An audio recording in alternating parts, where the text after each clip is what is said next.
Hey everybody, thanks for joining us today. As you can see, we're live and we're ready to go with our interview. But before we do jump into the interview here with our guest, we'll just let you know how this is going to work.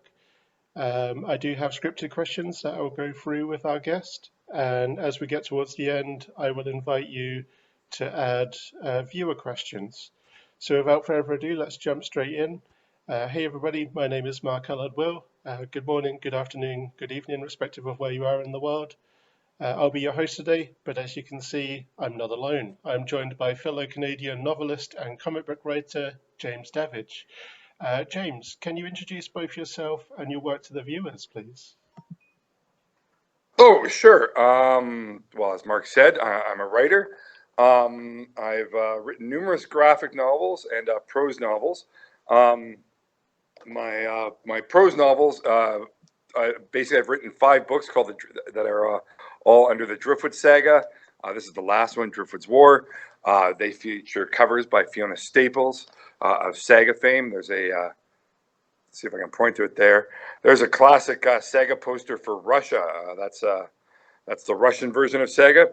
But the Driftwood Saga is about a young girl who uses magic, heartfelt magic, to try to take on various social issues ranging from child labor to illegal whaling to the military-industrial complex. I've also written numerous graphic novels. This is actually here the very first self-published comic I did with my cousin.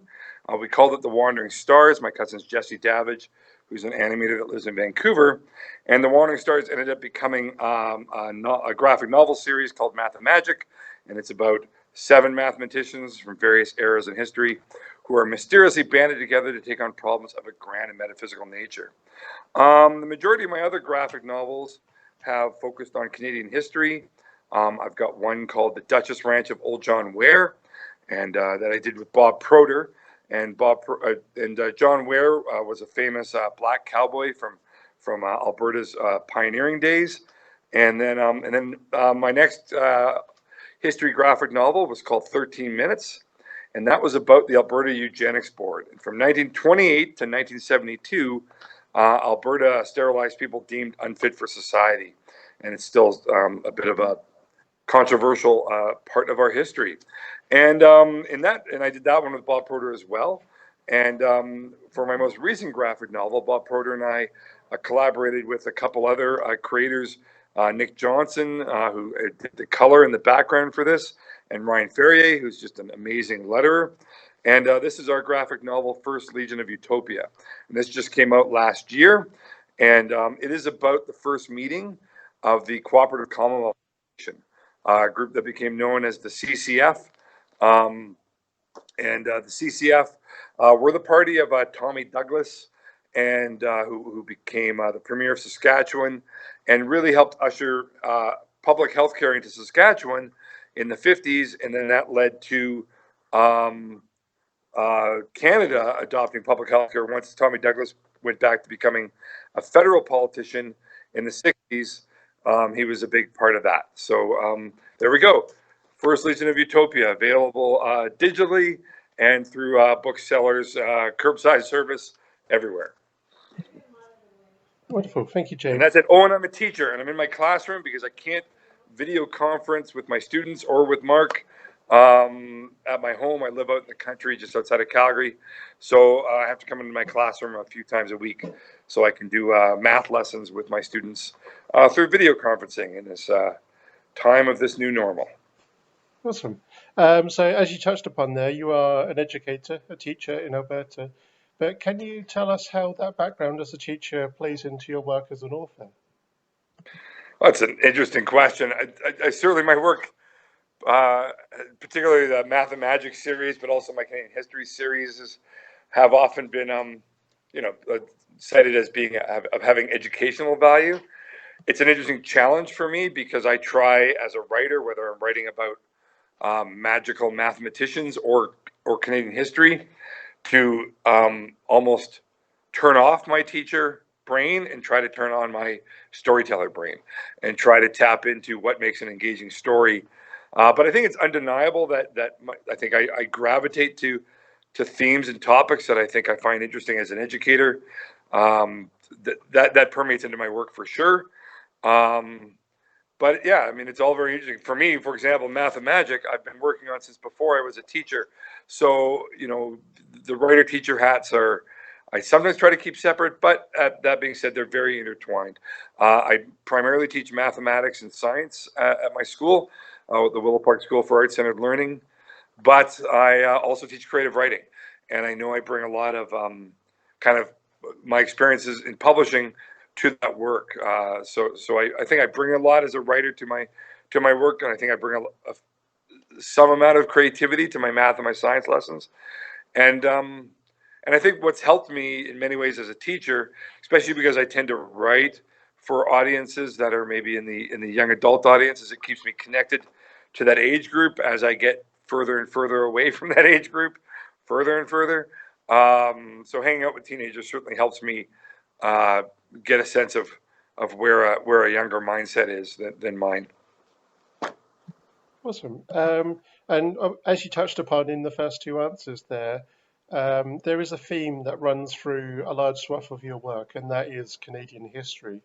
A graphic novel of yours that I personally absolutely love is First Legion of Utopia, which covers the story of the difficulty faced to establish the first meeting of the Cooperative Commonwealth Federation, a group that went on to diverge into the New Democrat Party of Canada. What is it? This is true. Yeah, and what is it about that story that's so important for Canadians to learn and understand?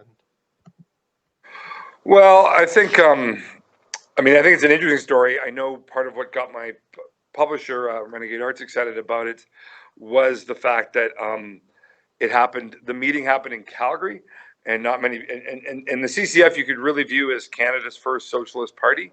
So the idea that Calgary, Alberta, which is known as a very conservative place, was the home to the birth of Canadian socialism is really quite interesting, and it came very naturally at the time.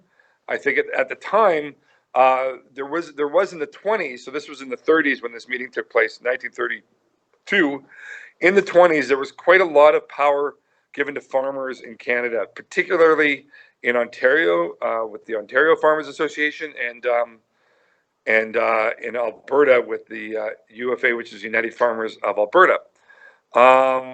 So we had these farmer groups, and then also there was this growing, I guess, academic movement of socialists, and also a growing labor movement. And that labor movement, particularly in Alberta, you could attribute to the mining activity in southern Alberta near Blair, Coleman, and places like that. There was just this growing organization of labor. This was happening not just in Canada, but worldwide, to the point that corporations started to take notice in the mid-30s and started to really aggressively, I guess, union bash. So we're at the peak here of this moment of this idea of getting organized and of working together. What the CCF accomplished was it brought together all these different groups, and when these groups were separate, they didn't have national political power. So until they figured out how to overcome their differences and work together, which wasn't easy, and it was always tenuous and still is tenuous, it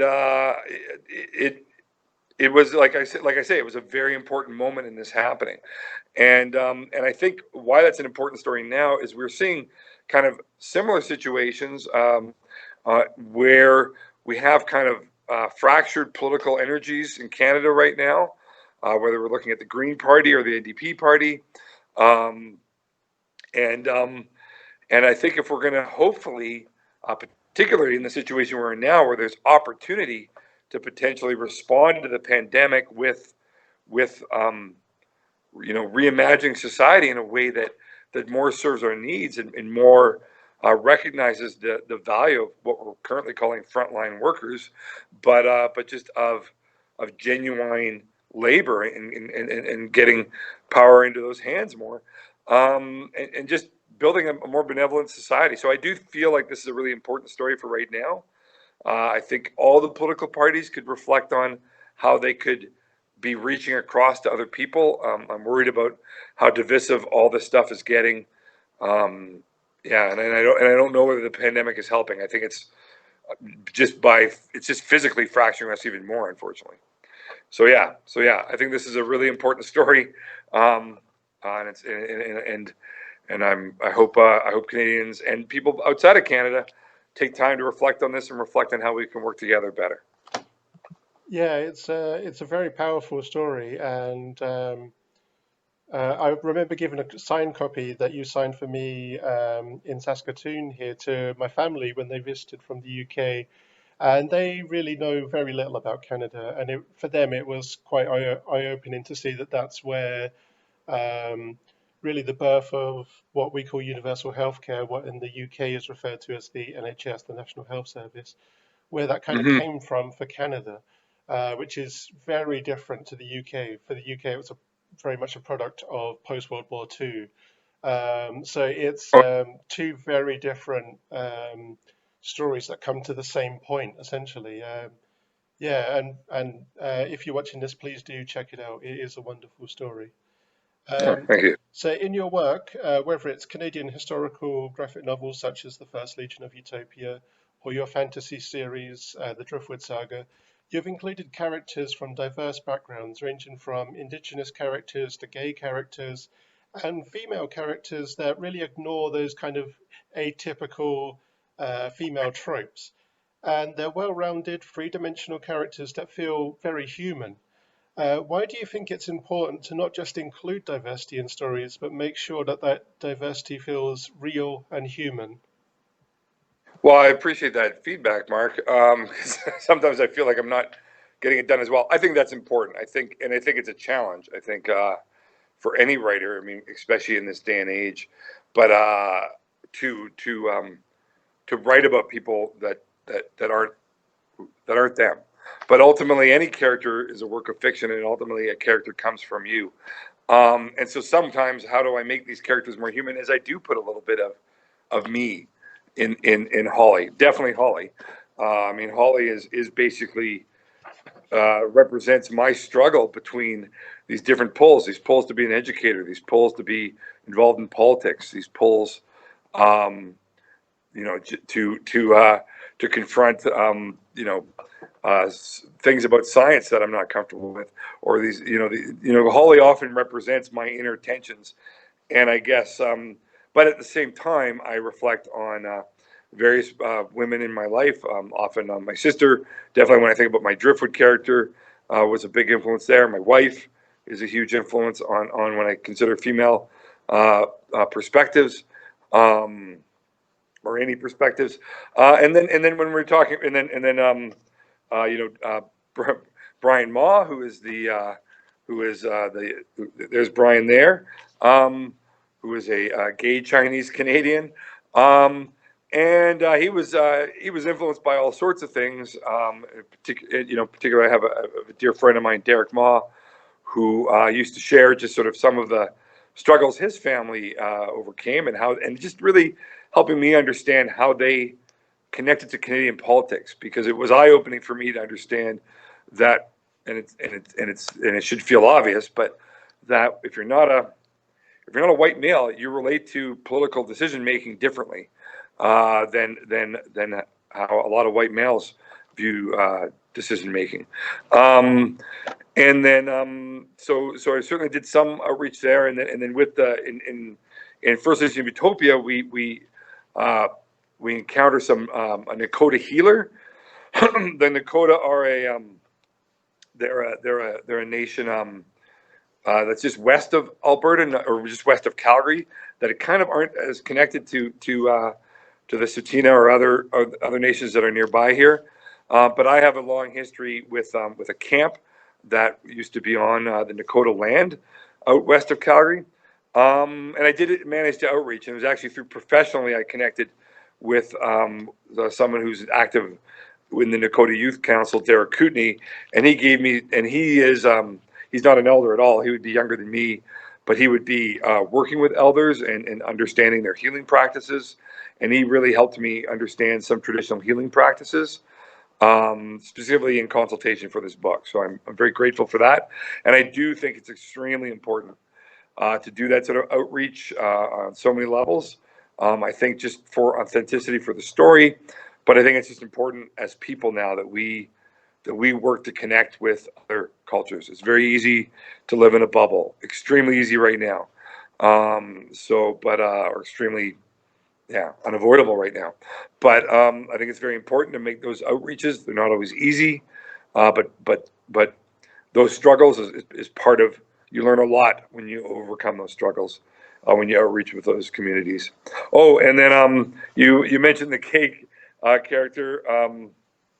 Brian Singh, who's a dear friend of mine, who also helped me a bit with understanding Alberta and Calgary's gay history by directing me into what's called the Calgary Queer History Project.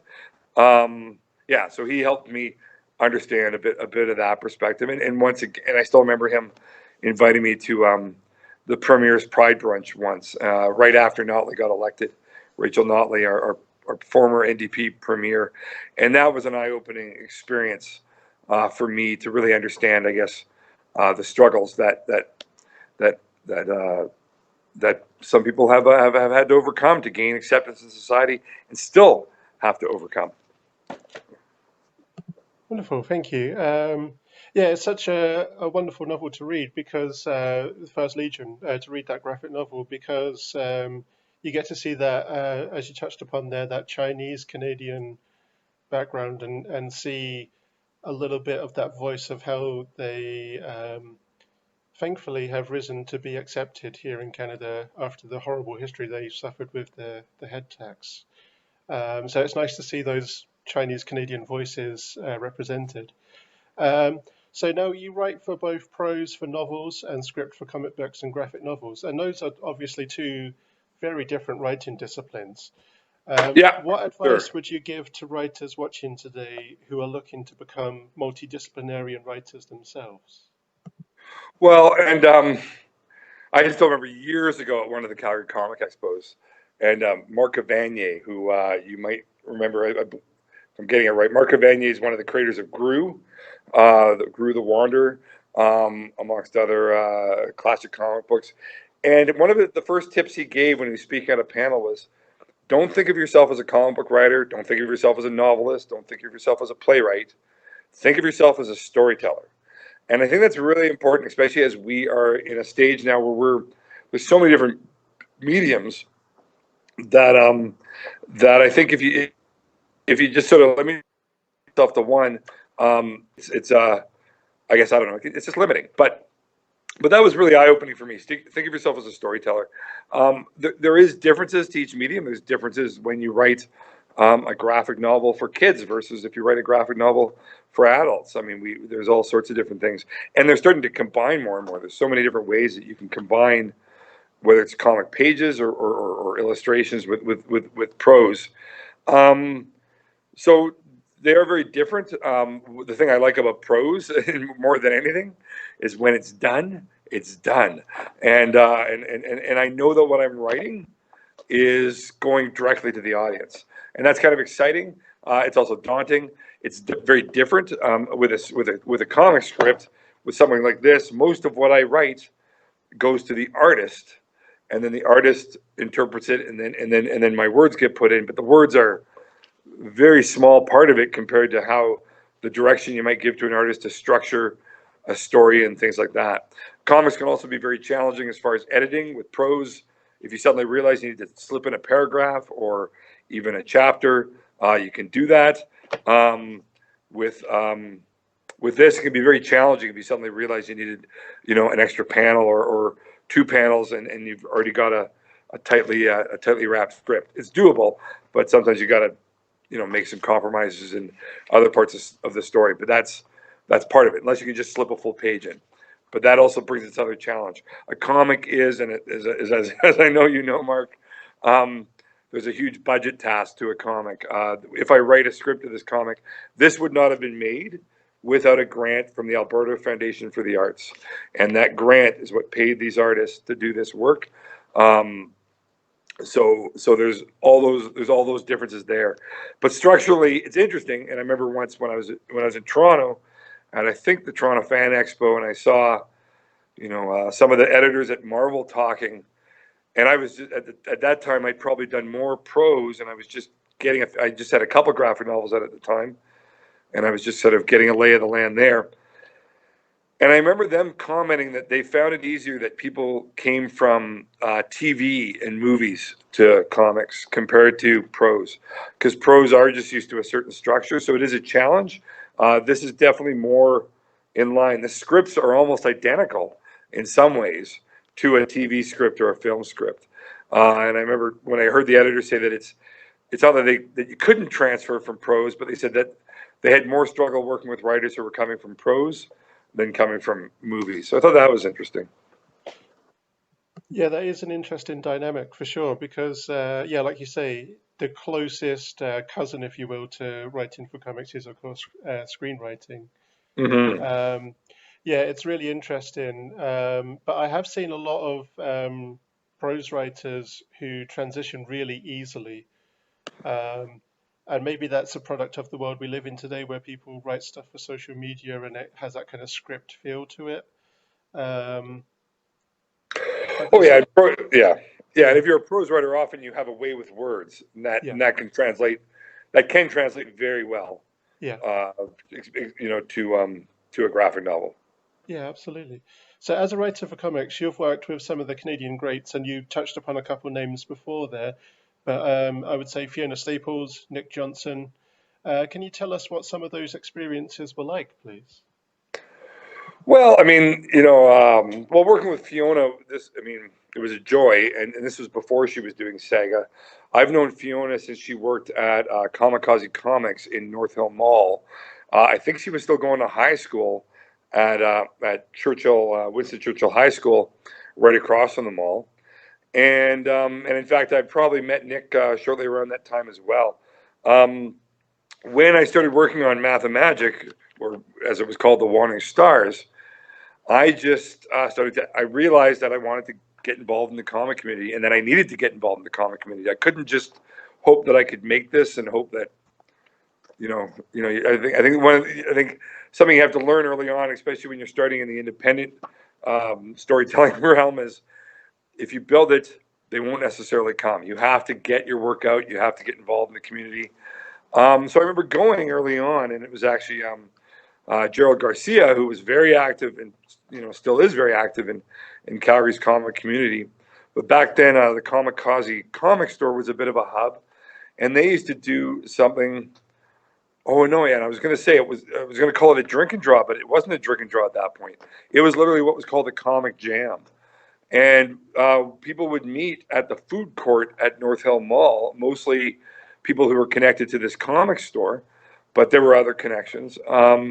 And people would meet there, and everyone would just, you'd have a panel of paper that was divided into six squares, and one person would draw a picture and then pass it to the left, and everyone would do that, and you would draw these kind of ridiculous, usually kind of disgusting and crude and fun comics. And those of us who weren't great artists just did our best. My panels were often tiny, tiny figures with lots of words or whatever. Fortunately, I was welcomed into the community, and that was really how I got started. I just started to go to these comic jam events, and Fiona was a big part of that one, and Nick, and like I say, and many others. Um, and that group, that did eventually, that morphed into what was called a drink and draw, and that group started to meet downtown in geez, I can't even remember the name of the pub right now, but it's still going. There's different people running it. It's interesting to see that it kind of morphed. In fact, Vince Smith, who I think was the first really big drink and draw organizer, although there were others, Steve Gervais and others, but Vince was the real energy every week there, and he's moved to Vancouver to be an animator. Um, but that community, so Fiona was part of that, Nick was part of that. I would come as my weird writer, bad illustrator person, and that's definitely how I got to know people, and I definitely got to know them. And then, like I say, with Fiona, she and I did a couple stories for these local anthologies. Actually, the anthologies I'm thinking of were mostly coming out of Edmonton. Happy Harbor Comics with Jay Bardlaw was really shepherding these cool anthologies called Tales from the Harbor. And I just wrote these little 5 pages scripts 5 to 7 page scripts, and I asked Fiona, would you draw this for this anthology? And she went, sure. At the time, she was just out of the Alberta College of Art and Design. So advice I sometimes give to writers is get to know artists, start to, get your senses up for who's really good, but not only that, but who's good to work with. And I got to know Nick in similar ways, and both of them eventually I was starting to able to pay them. And in fact, with Driftwood was starting to do well. So the very first book needed a new cover. So I convinced my publisher to go with Fiona. And in fact, Fiona became my publisher's layout artist for a while. So before Fiona really took off, and this is Bayou Arts, who publishes the Driftwood saga. And so Fiona used to do all the layouts for all the Driftwood books and the cover art as well. And it was really one of the first times she had that experience. So I remember, I got to be around Fiona, and I guess in some ways help Fiona out as she was initially not initially entering into the publishing world. But I would say more than anything, Fiona helped me out more than I helped her, for sure. Awesome, thank you. So that is the end of my scripted questions. So now we'll begin to open it up for viewer questions. But while you're typing those out, I will just take a moment to explain that there is a link to James's website in the description of this live video. There is also a purchasing link for First Legion of Utopia in the description of the live video as well. So please do go and check those out. Wonderful books, and you can learn something from them as well, which is of course great. So we don't have any viewer questions right now, but I do have one comment here from Audrey Bellion. So this refers back to when we were talking about the inclusion of diverse characters or characters from diverse backgrounds. She says, "So cool that you are including these groups and reaching out to them to understand and properly represent them." Oh, well, there we go. Thank you. Yeah, I think that's important. Well, I think it's valuable. I guess for me, I do view storytelling as if you're hoping to build an audience, you're in many ways you are just trying to build a community. And I think for me, it's just been very valuable. And I didn't always recognize that. I used to think, and this would be 15 years ago when I was getting started, that research was all you needed, as long as you research a culture. And I think it's important to get, and in many ways that's hammered home as an education. It's all about the research. It's all about going to the library and pulling up books to understand a situation. But I think we really do need to immerse ourselves and dig deeper and to connect to people. And I think that's extremely important, especially once again for us dumb white guys. Yeah, it's one thing I've really learned as an immigrant to this country is that it really is as simple as reaching out and listening to somebody, talking to them, but listening more than you talk. Understand, you'll begin to find that there's more similarities between all humans than differences. And when you understand those similarities, you just begin to find that you will begin to understand the difficulties and differences that make people's paths in life. Yeah, well, it goes back to what you said about how that's how you can make characters appear more human. Yeah. And it's finding those similarities, it's recognizing the differences, and then finding that common ground. And yeah. Yeah, and so Elaine has asked a question here, and she asks, what other projects do you have on the go right now? Oh, okay. Interesting question. Well, let's see. Well, Nick Johnson and I are just working on a project, actually that we got a commission to take on, called the Change Agents, and we're just kind of shopping that around right now. We've got some pitch pages out. Ryan Ferrier is helping out with the lettering, so we're just but that work really more than anything was last fall. I think Nick we got some commission money to get Nick to do some pages, and he's done 12 pages. He's going to do 4 more, but he's in the middle of school in Scotland right now. So that's kind of that's a side project. Myself personally, I'm working on, but this will be I think a slow burn, a follow up to 13 Minutes in First Legion. were Holly Burnside. This will be what I'm hoping will be the third book in the Holly Burnside trilogy. And that one's called The Blue Quill School Rebellion, and I'm doing my best to do the outreach with that. And I have a friend helping me, my friend Cheyenne Martin, slowly helping me with that, because his family, he has family originally from the Blue Quills, the St. Paul area in northern Alberta. And so that story takes place in the early 70s, around 1971, 72. And it's an amazing story in my mind. Basically, that was when residential schools were slowly being phased out. So the Blue Quills High School was a residential high school for nearby First Nations students, meaning that. And so then when they were closing it, the local First Nations families actually didn't want the high school closed. And I've heard some interesting elements to that story that are interesting. But what they ended up doing was they staged an occupation of the school, the families, and to the point that it got the attention of the Minister of Indian Affairs at the time, who was Jean Chrétien, who became our Prime Minister in the 90s, but this was under the Pierre Trudeau government. And anyways, they ended up, the government handed the school over to the First Nation community. And so it became the very first First Nations autonomously run school, and it's now a university, and it's called Blue Quills Tribal University. And it's, like I say, it's the very first time that First Nations people were allowed to autonomously run a school. And I think that's an amazing story, especially because it's still standing. But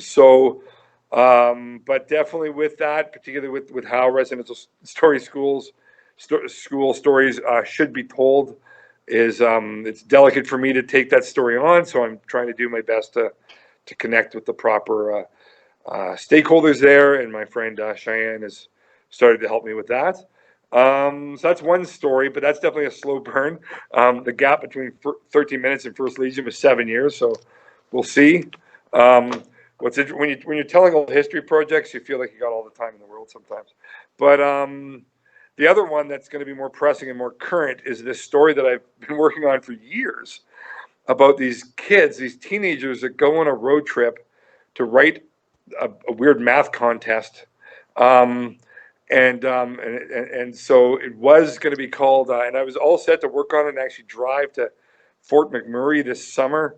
I still have the hotels booked. My daughter was going to come with me. We're going to go on a writing research trip about this weird road trip I'd been imagining that takes place in Alberta, and it was going to be called a Manic Mystic Road Trip, and it's got some mental health elements and some mystical elements and some teenage shenanigan elements, and so right after the start of the school closures and the pandemic and the isolation, I really collapsed creatively, and I wasn't sure if I could write anything and think at all creatively. And I don't know if I was alone there. I was definitely just there's definitely an adjustment period. But I've started to realize that I can take this story and maybe have it take place like maybe right now. That's a little challenging, but it's even interesting. I mean, and unfortunately, Fort McMurray is going through a devastating flood right now. So you even feel, horrible as a writer, trying to think of that as a storytelling element. But I'm definitely thinking about this story, and I actually have a pretty, I think, comical way to include our current government and how they might want to stop a math contest from being written in the middle of a pandemic. So now I've changed the name of the book to Manic Mystic Pandemic Road Trip. And I did write my first scene last night to help me get a sense of the tone and the style, which I'm trying to channel Ishmael Reed, who's this great writer who wrote a famous book about African American culture called Mumbo Jumbo in the early 70s, and I actually just got a copy of a book he called Flight to Canada, about maybe the misguided dreams that slaves used to feel fleeing the States for Canada. So he's a really interesting writer. He's like a playful Cormac McCarthy. He just kind of goes off and and he's very funny and has a great way with words with little punctuation. Awesome. Um, Thank you so much, James. This has been a really Yeah, wonderful experience. We sadly don't have any more viewer questions, um, but honestly, I've really enjoyed this interview. It's been wonderful, and I think with all the wonderful information you've given us here, I think the viewers are going to get so much out of it. So thanks again for joining me, and to everyone who watched and sent in questions, thank you for watching as well. And we'll be back soon with another interview. yeah, And thank you so much. yeah. Thanks, Mark. It's great talking to you, and I hope we will get to see each other in some province in the same room soon. Hopefully, yeah. Yeah. Okay. Thank you. Like, share, subscribe.